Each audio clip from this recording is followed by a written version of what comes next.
For the seventh straight night, the United States has launched strikes against Iranian infrastructure as the regime threatens to launch a full-scale offensive.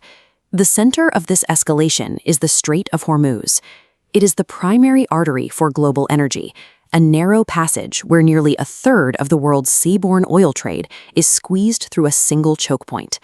The Islamic Revolutionary Guard Corps uses this geography as its primary lever, threatening the flow of global shipping to exert pressure on America's allies throughout the Gulf.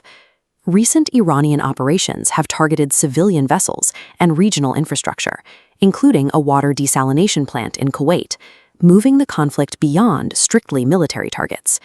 The U.S. strategy is now focused on a specific goal: neutralizing these maritime threats without allowing the cycle of retaliation to spiral into a broader regional war. Instead of broad retaliatory bombing, the U.S. campaign focuses on a systematic dismantling of the physical infrastructure that allows the IRGC to reach the coast. Strikes are concentrated around Bandar Abbas, targeting industrial hubs. By destroying roads, bridges, and railroads, the U.S. isolates the coast, preventing the IRGC from sustaining operations. CENTCOM also reported the destruction of an observation tower, blinding coastal monitors from coordinating strikes against passing ships. While Tehran claims these strikes hit civilian targets, U.S. officials maintain the targets are limited to the military infrastructure used to project power into the shipping lanes. Severing these logistical links physically limits the regime's ability to control the land bordering the strait, reducing their capacity to coordinate a sustained maritime offensive. Iranian officials have claimed significant retaliatory successes, including a report that their forces sank 2 oil tankers in the Gulf. CENTCOM has refuted these claims, identifying them as false reports intended to project strength domestically. Despite the lack of evidence for those claims, advisors to the Supreme Leader continue to warn that continued strikes will trigger a shift into full-scale operations. However, a conventional offensive requires resources the regime currently lacks. Their Navy and Air Force are severely depleted, and recent precision strikes have targeted the very sites used for missile production.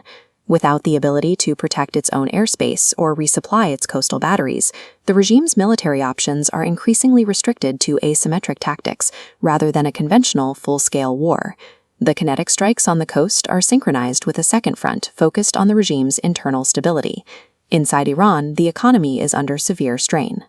The national currency has plunged to a record low of 1.9 million rials to a single US dollar, devastating local purchasing power.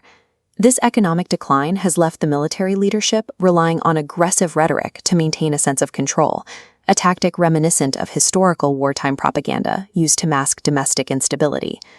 The combination of military isolation at the coast and a collapsing currency at home places the regime in a position where its internal and external leverage are eroding simultaneously.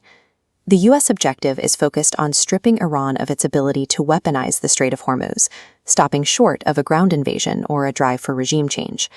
By maintaining this pressure, the administration is attempting to force a return to the negotiating table, keeping a diplomatic off-ramp available if the regime halts its maritime aggression.